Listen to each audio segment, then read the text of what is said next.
왜 한복을 입었느냐면 오늘이 식목일입니다. 새벽에 어떻게 해서든지 여러분들의 눈을 좀 이렇게 활짝 눈을 좀 이렇게 떴으면 좋겠다 싶어서 또 하나 참고적으로 저는 주는 대로 입고 나옵니다. 오늘도 행복한 하루 되시기를 축복합니다. 서로 눈을 보시면서 주의 이름으로 사랑합니다. 주의 이름으로 사랑합니다. 이 오병이어라고 하는 이 기적, 본관복음에서는 기적이지만 요한복음에서는 표적이죠. 근데 기록되어져 있는 분량을 보면 마태복음에는 9절 기록이 되어 있습니다. 마가복음에는 조금 길어요. 15절 기록이 되어 있고, 그 다음에 누가복음에는 8절 기록이 되어 있습니다. 거기에 비해서 요한복음은 우리가 살펴보고 있는 대로 요한복음 6장이라고 하는 전체 속에 거의 60절 가까운 이 구절을 할애를 해서 이 오병이어의 기적의 사건을 다루고 있습니다.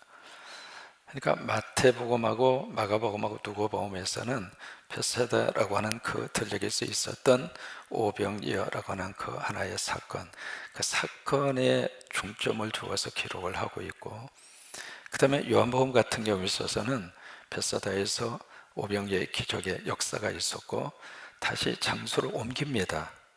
옮겨서 가버나움 회당에서, 지금도 이제 여러분들이 가버나움에 가시면은 예수님이 말씀을 전하셨던 그 회당의 현장을 직접 가서 보실 수 있습니다. 그래서 이제 가운데 이렇게 딱 서면은요, 참 묘한 마음이 듭니다. 그러니까 성경에서 보았던 그 현장을 눈으로, 몸으로 직접 가서 서본다고 하는 것은 또 다른 어떤 감정이 있습니다. 또 다른 감동이 있습니다. 또 코로나가 좀 풀리셔서 자유스럽게 여행할 수 있는 길이 속히 열리기를 바라고, 다시 한번 여러분 이스라엘로 모시고 가서 한번 그 현장을 같이 한번 이렇게 다니시고, 또 광야 체험도 좀 이렇게 하시고, 또 하나 그 갈릴리 호수에 있었던 그 호텔이 참 좋습니다. 갈릴리 호수에서 수영도 좀 하시고 고기하고 좀 서로 놀기도 하시고 그 어떤 성경의 문자적으로 이해하는 성경이 이렇게 그림으로 이렇게 와닿을 수 있는 것이 예수님 고향을 방문하면 느낄 수가 있습니다. 바로 지금도 이제 그 회당이 있는데 그 가버나움 회당으로 장소를 옮기셔서, 왜냐하면 거기까지 무리들이 따라왔어요. 따라온 그 무리들을 대상으로 해서 이 오병이어 표적이 가지고 있는 의미가 뭔가, 그것을 그들에게 해석을 해주고, 그리고 그들에게 신학적으로 그들에게 알려주십니다. 오늘 요한복음 6장이 보시면은요, 이 떡이라고 하는 단어, 이 단어가 몇 번 나오느냐면 21번 나옵니다.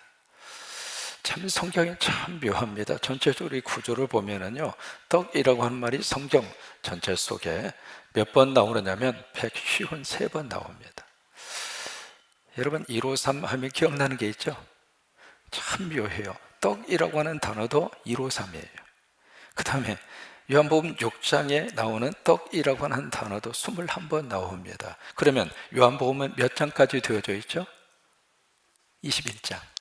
그러니까 참 묘한 그런 관계를 가지면서 이 성경이 쓰여졌습니다. 왜냐하면 성경 속에 나타난 모든 것들 속에 성령의 감동으로 썼잖아요. 그러니까 인간의 생각이 아닙니다. 인간의 계획대로 글을 써내려간 것이 아니라 그 요한을 통해서 하나님이 쓰신 거죠. 그러니까 성경의 오리지널 저자, 원저자는 하나님이세요.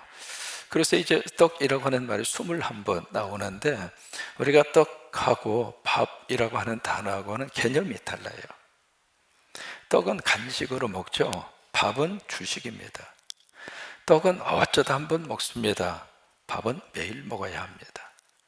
떡은 안 먹어도 삽니다. 그렇죠? 제가 호박도 안 먹는다고 죽는 건 아니잖아요. 어쩌다 한 번씩 우리가 그렇게 먹습니다만은 밥은 안 먹으면 죽습니다. 즉 그런 의미에서 여기에 bread라고 번역되어져 있는 떡, 물론 이제 그 앞에 정관사가 붙어 있습니다. the bread라고 하는 말이, 그 이야기는 딱 하나밖에 없는 고유적인 것을 의미할 때 그 앞에 정관사 더를 붙이잖아요. 그래서 더 브레드라고 하는 말로 되어져 있어서 원래 이제 저기로는 그 영어 번역에서는 떡이라고 안 돼 있고 빵이라고 그렇게 돼 있습니다. 그러니까 이게 개념 자체가 우리에게 늦게 오는 이 개념 자체가 좀 달라요. 떡이나 빵이나 밥이나 우리 입장에서는 어느 게 훨씬 더 가슴에 와닿죠? 밥이에요, 밥. 그러니까 오늘 여기 예수님 말씀하시는 요한복음 6장에 나오는 이 떡이나 빵이나 그런 개념보다도 우리식의 개념으로 이 말씀을 받아들일 때에는 밥이에요. 근데 밥이라고 하는 이 말씀이 21번 나오는 거예요. 근데 이제 밥은 밥인데 이 밥을 두 가지로 그렇게 구별해서 이렇게 말씀을 하시는 겁니다. 뭐냐면 밥을 먹고 마지막 결과가 죽음으로 끝나는 밥이 있고, 그 다음에 이 밥을 먹고 마지막 결과가 생명으로 이어지는 밥이 있다 이 말이죠. 그러니까 예수님 말씀하신 것은 이 밥에서 끝나지 말고, 그러니까 육을 위한 양식, 육을 위한 빵, 육을 위한 밥, 그것으로 끝나지 말고, 여러분 그렇다고 해서 육신을 위한 밥이 필요 없다, 그건 절대로 아닙니다. 여러분 예수 믿고 잘 잡수시기를 바랍니다. 먹고 싶어도 먹을 게 있어야 되잖아요.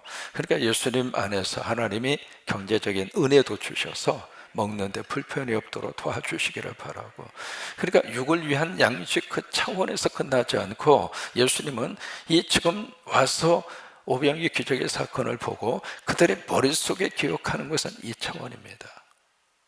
이제 그런 그들에게 예수님은 바로 이 차원까지 끌어올리고 있는 겁니다. 밥은 밥이지만 그 밥으로 끝나지 말아라. 그 밥이 필요하긴 하지만 그 밥을 먹어야 되지만. 그래서 우리가 어렸을 때 그런 기억 다 하실 거예요. 친구들하고 막 밖에서 막 정신없이 놀다가 보면 해가 뉘엿뉘엿쳐요. 해가 뉘엿뉘엿치면은 각자 집에서 엄마들이 다 대문 앞에 나오셔가지고 큰 소리로 아이들을 부릅니다. 야, 누구야? 빨리 와! 빨리 와서 손 씻고, 그리고 얼굴 씻고 밥 먹어야지. 그러면 그냥 그 엄마들의 목소리가 그 동네에 쩌렁쩌렁 울렸던 그 기억이 납니다. 그런 그 소리를 듣고 놀이를 하던 것을 다 놓고 집으로 가서 뭘 먹느냐면 밥 먹어야 돼요. 그러니까 밥은 먹어야 됩니다. 심 중에 최고 좋은 심은 밥심이에요. 그러니까 밥 잘 잡수시는 것이 건강이거든요. 그러니까 30세끼에 너무 욕심 부리지 마시고 어느 정도, 우리가 말이죠, 조금 머리가 둔하고 조금 이렇게 저기한 분을 꼭 누구 같다고 그래요? 돼지 같다고 그러잖아요. 근데 돼지가 들으면 굉장히 기분 나빠합니다. 이 돼지는요, 이렇게 막 먹는 것 같아도 자기 위장에 80%가 딱 차면 더 이상 안 먹어요. 돼지한테 물어보세요. 근데 사람은 80%가 뭡니까? 120%까지 차도 또 먹고 또 먹고, 심지어 그걸 오버히트하고 또 먹고. 그러니까 돼지 입장으로서는 굉장히 기분 나쁘죠. 근데 우리가 먹어야 된단 말이죠. 근데 먹기는 먹는데 이것도 먹지만은 이것도 우리가 챙겨 먹는 것처럼 예수님은 바로 이 차원을 이야기하고 있습니다. 육을 위한 양식으로 끝나지 말고, 육을 위한 밥으로 끝나지 말고, 또 하나 먹어야 될 밥이 있는데 그 밥이 바로 생명의 밥이라고 하는 거예요. 그 밥으로 이 세상에 오신 분이 누군가? 예수 그리스도예요. 그래서 예수님이 태어난 장소가 베들레헴이잖아요. 그리고 여물통에, 이게 깊은 영적 의미를 담고 예수님이 이 땅에 그렇게 오신 거예요. 베들레헴은 바로 빵집이라고 하는 뜻이에요. 우리 식으로 말하면 밥집이라 그 말이에요. 이름 자체가 그래요. 베들레헴이라고 하는 뜻이 밥집이라고 하는 뜻이에요. 그러니까 밥집에 예수님이 오셨는데 어디에 담겨졌는가? 여물통은 바로 그것이잖아요. 먹이통이잖아요. 거기에 예수님이 눕히셨다? 우연이 아닙니다. 그 속에 하나님께서 의미를 담아서 그렇게 우리에게 보여주시고 있는 거예요. 나를 먹고 너는 살아라 그 말이에요. 그러니까 예수를 먹고 너는 영생해라 그 말이에요. 영생하는데 어디에서 영생하는가? 천국에서 영생해라. 영생을 하는데 어디에서 영생하는가? 내 나라에서 영생해라. 하나님 나라에서 영생을 해라. 그게 아멘. 여러분, 그게 복음이라 그 말이에요. 근데 이 거룩한 영적인 이 복음을 자꾸 이 차원에서만 이 차원에서만 이해하고 끝내려고 합니다. 그래서 자꾸 이 생명의 양식으로, 생명의 밥으로 예수님이 오셨는데, 그 예수님 믿으면 땅에서 잘 먹고 잘 살고 부자 되고 하고 싶은 일이 잘 되고, 그 차원에서 끝나면 오늘 이 요한복음 6장에서 예수님이 길게 말씀을 주신 그 의미성을 놓치는 거예요. 먹어야 산다고 하는 것을 부정하지는 않지만, 그러나 먹어야 산다고 하는 그 차원이 육체적인, 육신적인 세상과 1차원적인 세상에서 끝나지 말고 이것이 영적 차원까지. 그래서 예수님이 이 설교가 쭉 이어지는데요, 이 설교의 마지막 어떤 역사가 나타나는가. 참, 예수님이 저 설교를 그렇게 하셨는데, 설교를 듣고 막 부흥이 되고 사람들이 은혜 받고 사람들이 몰려들고 그런 것이 아니라 66절에 보면 어떻게 돼요? 다 떠나가요. 60절에 보면 이 설교 너무 어렵다고 고개를 절레절레 흔들어요. 그래서 이제 막 떠나가니까 예수님이 떠나가는 그 무리를 보고 이제 겨우 남아있는 제자들에게 그렇게 물어요. 너희도 가려느냐? 참 쓸쓸한 질문이죠. 그래서 설교를 통해서 수많은 사람들이 몰려든 것이 아니라 예수님의 설교가 끝난 다음에 다 흩어져 버린 거예요. 여러분, 왜 그럴까요? 자기가 기대한 설교가 아니라고 하는 거예요. 내가 원하고 내가 바라던 설교가 아니라고 하는 거예요. 여러분, 지금도 그런 일이 있을 수 있을까요? 없을까요? 지금도 있습니다. 내가 듣고 싶은 설교가 있는데 그 설교가 아니라고 하는 거죠. 그래서 이 제자들의 입장으로서는 어렵기도 하고, 이 어렵다라고 하는 이 단어에서 나온 말이 스캔들이라고 하는 말이에요. 스캔들. 여러분, 스캔들. 그러니까 이 설교가 그들에게 삶의 어떤 디딤돌이 된 것이 아니라 걸림돌이 된 거예요. 그래서 이제 거기에 걸려 넘어져서 그 설교를 듣고 다 흩어져 버린 거죠. 근데 이 사람들이 다시 왔는지 안 왔는지 성경은 기록하지 않습니다. 그래서 다 흩어지니까 이제 제자들만 남아있는 그들에게 너희도 가려느냐? 그때 베드로의 고백이 나옵니다. 이게 마태복음 16장에서도 베드로의 고백이 나오죠. 주는 그리스도시요 살아계신 하나님의 아들입니다. 그 베드로의 고백이 나옵니다. 그의 가이사라 빌립보, 바로 그쪽 지역이죠. 근데 여기에서 가버나움 지역에서 요한복음에는 베드로의 또 다른 신앙 고백을 적고 있습니다. 뭐라고 신앙 고백을 하느냐? 68절이죠. 시몬 베드로가 대답하되 주여, 영생의 말씀이 주께 있사오니 우리가 누구에게로 가오리까? 장소 문제가 아닙니다. 대상입니다. 누구인가 이 말이에요. 내가 어디로 가겠습니까? 이게 일반적인 종교에서는 장소 개념이에요. 그 장소에 가야 그 신을 만날 수 있고, 이게 일반적인 종교가 가지고 있는 종교성입니다. 그래서 사람들을 그 장소로 꼭 묶어놓는 거예요. 거기에 가지 않으면 만날 수도 없고, 거기 가지 않으면 해결할 수도 없고, 거기 가지 않으면 영적 문제를 도저히 어떻게 할 수 없으니까 그 장소로 계속 가는 거예요. 여러분, 회교도만 하더라도 1년 평생 가면 그들이 성지로 여기는 3대 성지 중에 한 곳을 반드시 순례를 해야 돼요. 그렇지 않으면 구원이 없다고 그렇게 이야기하거든요. 그 어떤 장소적인 문제로 사람을 자꾸 이렇게 매고 있는데, 기독교는 그게 아닙니다. 여기에 누구에게로 가오리까? 이 베드로의 고백이잖아요. 근데 69절이 중요합니다. 69절 같이 한번 읽습니다. 우리가 주는 하나님의 거룩한 자이신 줄로 믿고 알았사옵나. 여기 이제 믿었다, 알았다, 이 단어 자체가요, 어떤 의미를 가지고 있느냐면 내가 믿게 되었고 또 아직도 믿고 있습니다, 그 말이에요. 이게 요한복음에서 계속 강조하고 있는 지속적이라고 하는 단어거든요. 내가 믿었어요.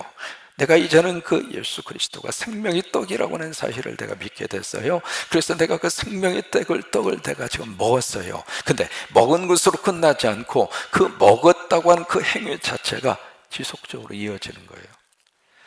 그러니까 내가 믿었고 또한 지금도 믿고 있고 또 앞으로도 믿겠습니다, 그 말이에요. 여러분의 믿음의 역사가 그렇게 이어지게 되기를 축복합니다. 젊었을 때 열심히 했는데 지금은 쉬고 있고 그거 아니에요. 이 베드로의 이 믿었다라고 하는 이 표현 자체 속에서 그 의미가 여기서 베드로는 영적으로 눈이 열린 거죠. 그러니까 귀가 열린 거죠. 그리고 하나님의 세계와 그 영적 세계에 놀라운 그 은혜를 베드로는 깨달았어요. 믿음은 깨달음이에요. 말씀을 여러분들이 한 100여 분 정도가 지금 신약성경 쓰기에 참여해 주셔서 너무 감사해요. 그래요. 그 말씀을 쓰시면서 깨달아지는 거예요. 새벽의 총진군의 이 요한복음 강의, 사실은 다음 주까지 하면 한 11장까지 할 것 같아요. 제가 이 말씀을 준비하면서 너무 제가 깜짝 놀라는 것이 마지막 우리가 본문으로 다루는 성경이 요한복음 11장입니다. 11장인데 바로 나포해 부활 동산에 가서 나사로 이야기를 하는 거예요. 이게 일부러 한 것이 아니라 말씀을 따라서 쭉 강의 설교를 하다 보니까 딱 그게 됐어요. 그래서 야, 참 신기하다. 그러니까 이 요한복음을 우리가 이렇게 만나면서 이게 깨달아질 때 그때 참 이 속에서 터지는 생수처럼 그때 이렇게 행복한 거예요. 그러니까 베드로는 그것을 깨달은 거예요. 아, 예수가 그리스도이고 예수가 하나님이시구나. 그래서 이제 믿었어요. 근데 믿는 것으로 1차적으로 끝나지 않고 계속 믿어 지속적으로 믿는 거예요. 근데 그 다음에 알았사옵나이다 라고 하는 이 구절도 똑같습니다. 뭐냐면 알게 됐고 또한 알고 있습니다. 이게 지속적으로 알게 됐다 그 말이에요. 이런 이 베드로가 이런 놀라운 고백을 하게 된 그 이유가 예수님의 그 떡에 대한 설교를 듣고 알게 된 거예요. 근데 이게 열리지 않는 분들은 예수님의 설교를 들었어도 그게 막 머릿속에 복잡하고 어렵고 이해가 되지 않고 왜 그럴까? 이 차원에서만 생각하고 있으니까 그런 거예요. 요한복음 6장 57절 말씀에 여기 저는 이 말씀이 제 목회에 아주 중요한 구절의 말씀으로 늘 마음속에 기억하는 성경 구절인데 6장 57절 같이 한번 고백하십니다. 살아계신 아버지께서 나를 보내심에 내가 아버지로 말미암아 사는 것 같이 나를 먹는 그 사람도 나로 말미암아 살리라. 저는 여기에서 살림이라고 하는 개념을 확 가슴 속에 품은 게 이 구절이에요. 물론 요한복음 6장 전체 속에 살림이라고 하는 단어가 5번 나옵니다. 근데 이 살림이라고 하는 이 컨셉, 이 단어 자체가 요한복음뿐만이 아니라 사실은 창세기부터 계시록까지 하나님의 거룩한 영의 역사는 살림이었어요. 그러니까 출애굽의 역사는 무슨 역사인가? 살림의 역사죠. 애굽의 죄악에서 구속받고 애굽의 죄악에서 그냥 노예로 살던 그들을 살려준 거죠. 그게 출애굽의 역사잖아요. 근데 그런 것처럼 성경의 역사 속에서 하나님의 역사하시는 현장은 살려주는 역사였어요. 그러니까 예수님이 이 세상에 오신 것도 무엇을 위해서 오셨는가? 우리를 살리려고. 그래서 주님이 들어가는 장소마다 하나님은 다 살려주셨어요.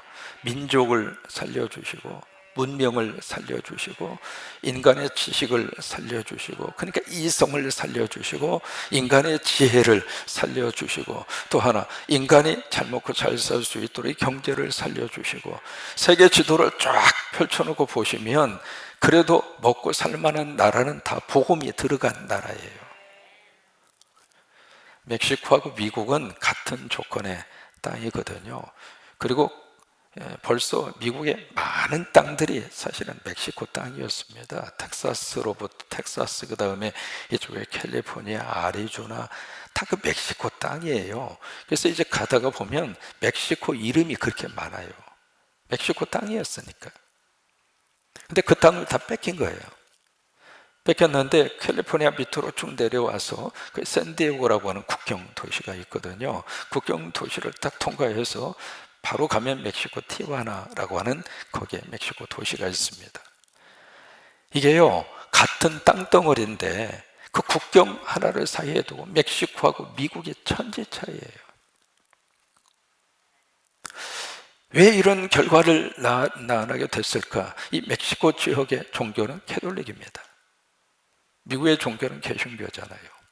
이게 종교가 그 나라와 그 국가와 그 민족에게 미치는 영향은 하늘과 땅이에요. 서로 들어서는 정부에 무당이나 잡신이 절대로 영향을 미치지 않도록 하나님이 보호해 주시기를 바라고, 그것을 위해서 저나 여러분이나 이 정부 끝까지 기도할 이유가 있습니다. 종교가 그 나라의 모든 것을 지배하는 가장 강력한 영향력이 종교 속에 있다, 이 말이에요. 그래서 주님이 들어가는 장소마다 하나님은 살림의 역사를 허락하시는 거예요. 이 땅에 기독교가 들어와서 경제적으로도 살려주시고, 문화적으로도 살려주시고, 의식적으로 살려주시고, 이게 대한민국에 지금 대한민국 사람들이 안 끼는 장소가 없는 거예요. 그 유명 오스카상 그뿐만이 아니라 BTS는 세계적인 그런 인물로 그렇게 급부상을 했고요. 그러니까 여기 살림의 개념을 저는 요한복음 6장, 특히 성경 전체 속에서 그렇게 딱 가슴에 새기면서, 그렇구나, 우리가 피워야 할 꽃이 있다면 살림의 꽃이구나. 근데 그 꽃이 누구를 통해서 피어나는가? 예수님을 통해서. 예수님. 그래서 우리가 외치는 구호가 성광. 이제 잊어버리셨어요? 이것만 찾고 하다가 보니까 살림의 꽃을 피우자. 우리 성광매는 살림맨입니다. 그러니까 살림의 개념을 가지고 우리가 사는데, 여기 이제 57절에 보시면은 살아계신 아버지께서 나를 보내시매, 이게 내 자의식이에요. 나는 하나님이 보내서 온 사람이다. 이 땅에 우연히 태어나서 그냥 거저 그렇게 살고 있는 존재가 아니라 하나님이 보내신 존재다. 하나님이 우리 가정에 보내주셨고, 이게 이제 우리 존재에 대한 자의식이에요. 그러니까 나라고 하는 존재성을 우리가 여기서 찾고 있는 거예요. 그래서 하나님이 나를 보내시며 내가 아버지로 말미암아 사는 것과 같이 생명의 원천이 하나님에게 있으니까 하나님 때문에 나 산다, 그거예요. 그러면서 나를 먹는 그 사람도, 근데 이 먹는다라고 하는 이 단어 자체가 어떤 의미를 가져오면 트로코라고 하는 단어를 쓰고 있습니다. 이게 헬라어로 먹는다라는 단어가 두 가지가 있습니다. 후고가 있고 트로고가 있어요. 후고라고 하는 단어를 쓸 때는 깔짝깔짝 먹는 거예요. 사람이 이제 배가 부르면, 배가 고프지 않으면 어떻게 먹어요? 그냥 건성건성 먹는 거예요. 근데 배가 고프잖아요. 배가 고프면 어떻게 먹는가? 트럭으로 먹어요. 막 정신없이 먹는 거예요. 어제 점심에 갑자기 집사람이 서브웨이를 먹고 싶다고, 긴 거 있잖아요. 빵에 길게 해가지고 별거 다 넣어서 이렇게 먹는 거, 서브웨이, 지하철처럼 생겼다고 그래가지고 이름이 서브웨이인데, 이게 제가 군산에 와가지고 전주에 없는 가게가 있는데 그게 서브웨이예요. 여러분, 군산이 보통 도시가 아닙니다. 전주가 도청 소재지이긴 하지만 전주는 서브웨이가 없어요. 근데 군산에 오니까 서브웨이가 있더라고요. 그래서 이제 먹고 싶다고 그래서 이제 가서 그걸 먹는데, 원래는 딱 해서 집에 와서 먹으려고 그랬는데 배가 고파가지고 여기서 먹고 가자고. 말 그대로 제가 후고로 먹은 것이 아니라 트럭으로 먹었어요. 트럭으로 먹은 것이 아니라 트럭으로 막 정신없이 먹었어요. 먹고 났더니 제대로 보이는 거예요. 여기 먹는다고 하는 표현이 그런 표현입니다. 막 정신없이 먹는 거예요. 지금 내가 먹지 않으면 죽을 것 같은 그런 어떤 절박함 속에서, 좀 표현이 그렇지만 개걸스럽게 먹는다, 그런 표현 쓰잖아요. 여기에 먹는다라고 하는 단어 자체가 그런 의미를 가지고 있습니다. 나를 먹는 그 사람은, 여러분 예수님 먹을 때 그렇게 잡수세요. 그렇게 먹는 사람은 나로 말미암아 살리라. 여러분, 예수님은 바로 우리에게 생명을 주시기 위해서 오셨습니다. 우리 모두 예수님 잡수셨고 오늘도 먹고 있고 앞으로도 예수님 잡수시면서 그 안에서 생명을 가지고 그렇게 하루하루를 의미 있게 행복하게 그렇게 지낼 수 있게 되기를 축복합니다. 두 가지만 말씀드립니다. 첫째로, 밥은 같이 나누어 먹어야 맛있습니다.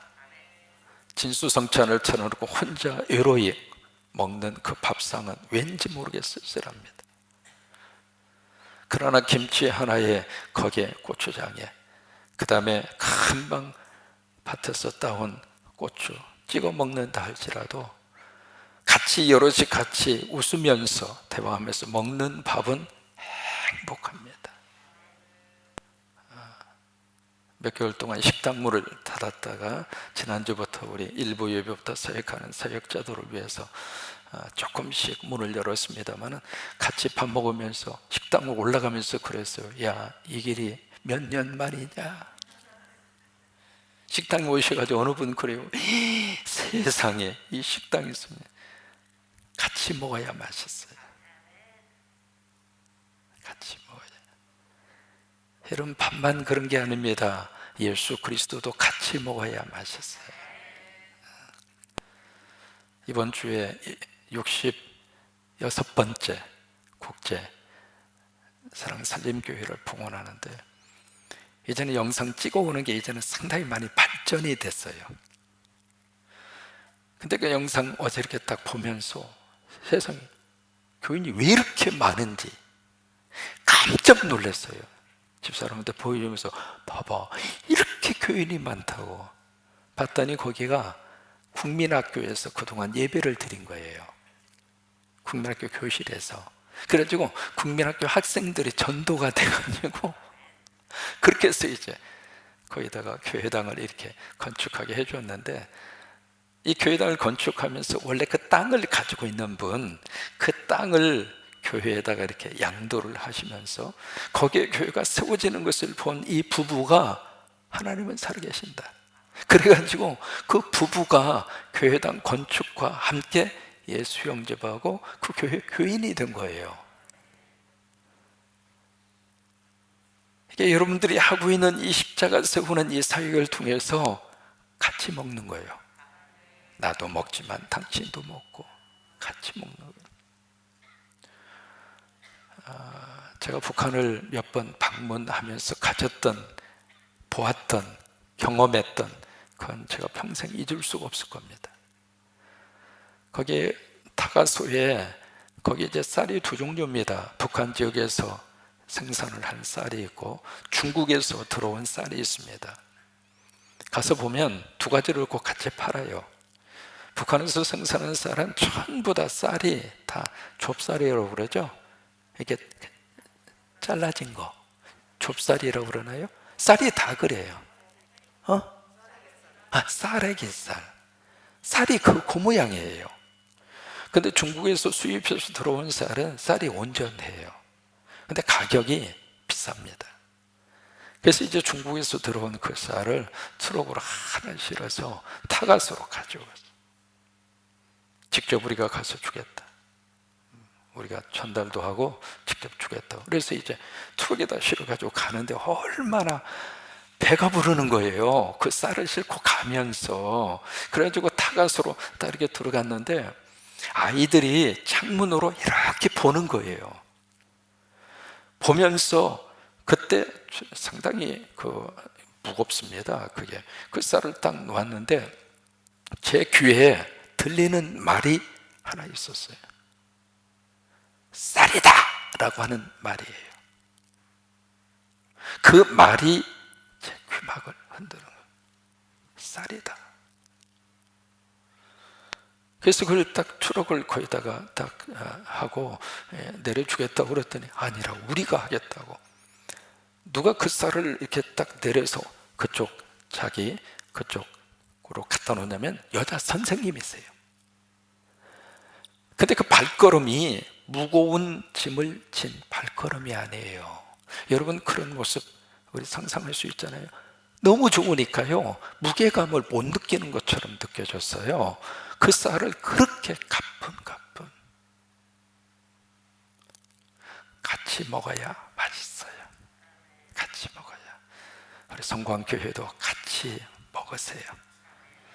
여기서도 같이 잡수시지만 우리 노회 안에 있는 교회하고도 같이 잡수시고, 세계 곳곳에 십자가 세우고 싶어 하는 현장마다 같이 잡수세요.